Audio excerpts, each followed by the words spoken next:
LPU ప్లేస్మెంట్ల రికార్డులు సృష్టిస్తోంది. Final year student 2.5 కోట్ల ప్యాకేజ్ పొందుతున్నారు. 1700 మందికి పైగా ఎల్పియు స్టూడెంట్స్ 10 లక్షల నుంచి 2.5 కోట్ల ప్యాకేజెస్ పొందారు. విద్యా విప్లవం ప్రారంభమైంది లవ్లీ ప్రొఫెషనల్ యూనివర్సిటీలో. సార్, ఇప్పుడు ఉన్నటువంటి లెక్క మన దగ్గర ఉన్నటువంటి డేటాను చూస్తే ఈ 1 ఇయర్లో 390 హత్యలు జరిగాయి సార్.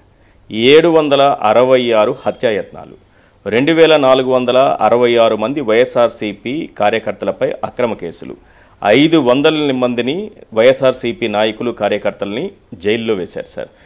ఇవి కాకుండా మహిళలపై లైంగిక దాడులు, అత్యాచారాలు 198 ఉన్నాయి సార్. ఇలాంటి డేటా చాలా ఉంది. ఒకసారి మనం తెలంగాణ ఆంధ్రప్రదేశ్ విడిపోయి 11 ఏళ్ళు అయింది.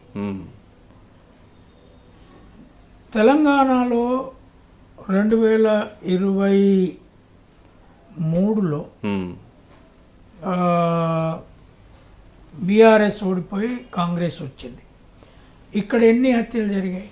వాళ్ళు కూడా ప్రతిపక్ష పార్టీ కదా. కరెక్ట్. బీఆర్ఎస్ వాళ్ళు ప్రతిపక్ష పార్టీ. అవును. కానీ ఇప్పటి వరకు చాలా అంశాల మీద కాంగ్రెస్ను, రేవంత్ రెడ్డి ప్రభుత్వాన్ని బీఆర్ఎస్ తిట్టంగా నేను చూసినా కానీ మా కార్యకర్తల్ని హత్య చేశారు అనగా ఒక్క కేసు కూడా నేను చూడలే. కరెక్ట్. ఇది తెలంగాణ. అంటే ఆంధ్రప్రదేశ్ తెలంగాణ విడిపోతే ఆంధ్రప్రదేశ్ ఇంత హత్యాకాండ రాజ్యం అయిద్దని నేను అనుకోలే. విడిపోవద్దన్నా నేను. అవును. తెలంగాణలో హత్యలు ఉండవు, ఆంధ్రప్రదేశ్లో ఇట్లా జరుగుతాయని నేను అనుకోలేదు. కానీ ఇంకా ఆశ్చర్యకరంగా 2 రాష్ట్రాలు విడిపోతే తెలంగాణలో శాంతి భద్రతలు ఉండవని చంద్రబాబు లాంటి వాళ్ళు కూడా ప్రచారం చేశారు. కిరణ్ కుమార్ రెడ్డి లాంటి వాళ్ళు వీళ్ళందరూ చెప్పిన మాట. ఇప్పుడు ఇక్కడ నక్సల్ మూవ్మెంట్ వస్తుంది, అన్నీ వస్తుందని చెప్పినాడు. తర్వాత కర్ణాటకలో బీజేపీ ఓడిపోయి సిద్ధరామయ్య కాంగ్రెస్ గెలిచాడు. అక్కడ ఎన్ని హత్యలు జరిగినాయి? తర్వాత తమిళనాడులో ఇప్పుడు స్టాలిన్ మొదటి 5 ఏళ్ళు పరిపాలిస్తున్నాడు. అక్కడ ఎన్ని హత్యలు జరిగినాయి? నా దృష్టిలో 2 కార్యక్రమాలు ఆంధ్రప్రదేశ్లో జరగాలి. జగన్మోహన్ రెడ్డి ఆ స్టేట్లోనే హత్యలు జరిగిన ఇళ్లకు పోయి వాళ్ళని పలకరించడం అనేది ఒకటి. కానీ ఆయన ఇతర రాష్ట్రాలు తిరగాల్సిన అవసరం ఉంది. ఓకే. ఆయన ఢిల్లీ నుంచి ఈ హత్యాకాండ మీద నేషనల్ క్యాంపెయిన్ చేయాల్సిన అవసరం. గతంలో చేశారు సార్, మీరు అన్నట్టు చేయాల్సిన అవసరం కూడా ఉంది. రీజనల్ పార్టీలు తమ రీజన్లోనే ఉంటామనుకుంటే ఈ నేషనల్, ఇప్పుడు చంద్రబాబు నాయుడు ఎత్తుగడగా బీజేపీతో పొత్తులోకి వెళ్ళాడు. ఇప్పుడు నేషనల్ పార్టీ వాళ్ళకు అండగా ఉంది. రైట్. ఈ హత్యలను వాళ్ళు హత్యలుగా చూస్తలేరు. రైట్. వాళ్ళు పట్టించుకుంటలేరు.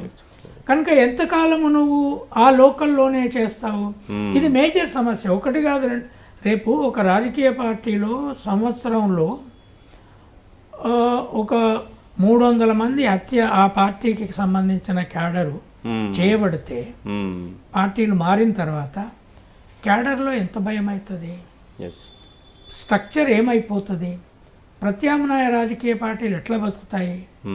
So he has to go and meet every public party, he has to address press conferences. దీన్ని నేషనల్ ఇష్యూ చేయకపోతే తప్పకుండా సార్. తర్వాత మీరు చూసే ఉంటారు కొన్ని దృశ్యాలు, అంటే వ్యవస్థలు ఏ రకంగా పనిచేస్తున్నాయని. 2 దళిత యువకులు, ఒక మైనారిటీ యువకుడు, ముగ్గురిని తెనాలిలో 2 సిఐలు పబ్లిక్గా నడి రోడ్డు పైన కాళ్లపైన లాఠీలతో కొట్టినటువంటి విధానం దేశం మొత్తం కూడా ఆశ్చర్యపోయింది సార్. ఏంటి దళితులంటే అంత చిన్న చూపు? వాళ్ళపైన బహిరంగంగా చట్టాన్ని ఉల్లంఘించి, రాజ్యాంగాన్ని ఉల్లంఘించి వీళ్ళే శిక్షలు వేసేయచ్చా పోలీసులే? ఆంధ్రప్రదేశ్ ఒకప్పుడు ఫ్యాక్షనల్ ప్రాంతం, అది స్టేట్గా ఉండింది. తర్వాత పోలీస్ ఆఫీసర్లని కులాల పరిగా విభజించారు.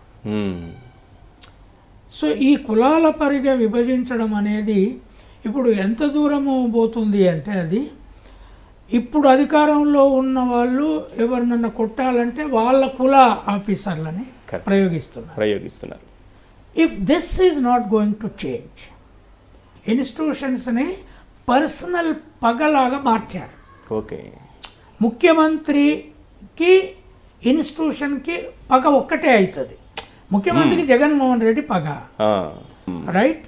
అయితే దీన్ని ఇన్స్టిట్యూషనల్ పగలోకి మార్చారు. ఓకే.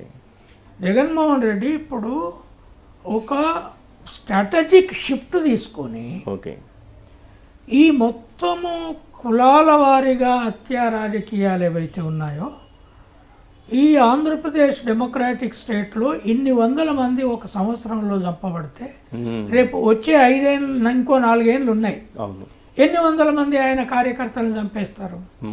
అప్పుడు పార్టీ ఎట్లా నిలబడుతుంది? అంటే వీళ్ళ అంచనా ఏంది అంటే మొత్తం కింది వాళ్ళందరినీ చంపేసుకుంటూ పోతే పార్టీ పోద్ది. రీజనల్ పార్టీ కదా, it's not a national party. కనుక దిస్ ఇస్ హారిబుల్. ఈ దళితులను రోడ్ల మీద పెట్టి కొట్టుడు. పోలీసులు అట్లా చట్టాన్ని చేతిలోకి తీసుకోవచ్చు సార్, చట్టాన్ని అమలు చేయమని వాళ్ళకి అధికారాలు ఇచ్చారు కానీ చట్టాన్ని చేతుల్లోకి తీసుకోవడం. ఇప్పుడు ఏమవుతుంది, చట్టాన్ని చేతిలోకి తీసుకొని రోడ్ల మీద కొడుతున్నారు అని వీళ్ళు కేసులు పెడతారు, ఇవి కోర్టుకు పోతాయి, పోలీసులు దాన్ని డైల్యూట్ చేస్తారు, రైట్? సో డైల్యూట్ చేసిన తర్వాత కోర్టులో judge has no power. FIR నుంచి మొదలుకొని ఛార్జ్ షీట్ వరకు డైల్యూట్ చేస్తారు.